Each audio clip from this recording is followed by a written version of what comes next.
Hi friends, అందరికి నమస్తే. ఈ వీడియోలో మనం degree second sem Telugu Andhra Pradesh కి సంబంధించి న్యూ సిలబస్ ఆల్ యూనివర్సిటీకి సంబంధించి very very important list.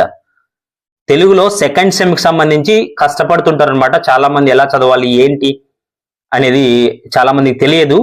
So దీంట్లో కూడా ఇబ్బంది పడుతూ ఉంటారు. ఆ తెలుగుకు సంబంధించి ఇబ్బంది పడకుండా జస్ట్ ఇవి చూసుకున్నట్టయితే మంచి మార్క్స్ తో ఈజీగా పాస్ అయిపోతారు అనమాట. 70 మార్క్స్ కి కనీసం 60+ తెచ్చుకోవచ్చు అనమాట. మనం ఈజీగా బాగా చదివితే 70కి 70 కూడా 100% తెచ్చుకోవచ్చు.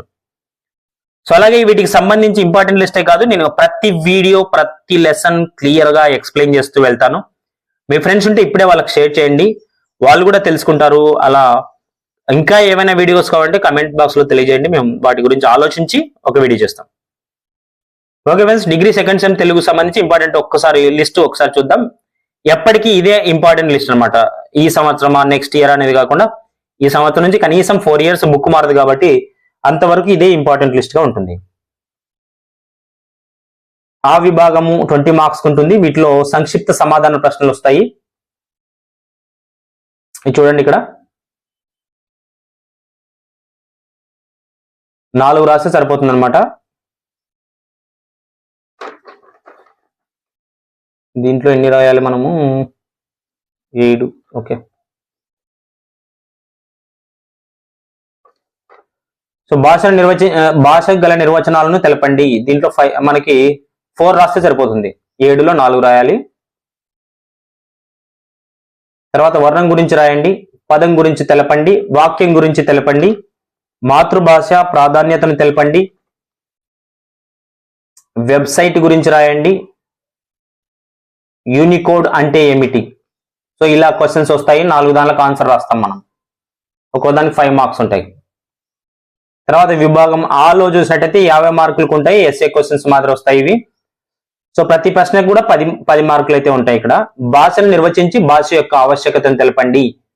సెకండ్ సెమ్ తెలుగు చాలా చాలా టఫ్ ఉంటుంది, ఎందుకంటే ఇది పీజీ లెవెల్లో ఇస్తూ ఉంటాడు. ఎందుకంటే ఎవరైనా లిటరేచర్ చదవాలి, పీజీ చేయాలి తెలుగులో, ఎంఫిల్ పిహెచ్డి చేయాలనుకున్నటువంటి వాళ్ళకి చాలా యూజ్ అవుతుంది అనమాట ఇది. ఎందుకంటే భాష గురించి చాలా పట్టు అవసరం కాబట్టి వీటికి సంబంధించిన భాష విశేషాలన్నీ కూడా ఇక్కడ చెప్పుకోవడం జరుగుతుంది. అనువాద పద్ధతుల గురించి రాయండి. తర్వాత తెలుగు పత్రికల్లో రకాల గురించి రాయండి, యాంకరింగ్ గురించి రాయండి, రేడియో కథా రచన గురించి రాయండి, స్వభాష వ్యాసంలో మాతృభాష ప్రాధాన్యతను వివరించండి, యూనికోడ్ గురించి సోదాహరణంగా వివరించండి,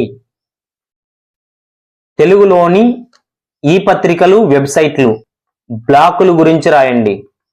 సో ఈ పత్రికలు వెబ్సైట్లు బ్లాకుల గురించి రాయండి, బ్లాగుల గురించి రాయండి. సో ఈ విధంగా మనం క్లియర్ గా చదువుకున్నట్టయితే, వీటిని చదువుకొని వెళ్ళినట్టయితే మాత్రం 100%కి 70కి 70 మార్క్స్ వస్తాయి. బాగా చదివితే 60+ లో ఉంటారు అందరూ. సో ఎవరైనా మీ ఫ్రెండ్స్ దూరంగా ఉంటూ పాపం ఇబ్బందిగా పడుతూ ఉంటే ఖచ్చితంగా ఈ వీడియోని షేర్ చేయండి, వాళ్ళు కూడా ఖచ్చితంగా చూసుకొని మంచిగా పాస్ అయిపోతారు. సో ప్రతిదీ కూడా ఈ వీడియోలో ఉన్న ప్రతిదీ నేను వీడియోస్ చేస్తూ ఉంటాను. నచ్చినట్లయితే లైక్ చేయండి, మీ ఫ్రెండ్స్ వాళ్ళకు కూడా షేర్ చేయండి.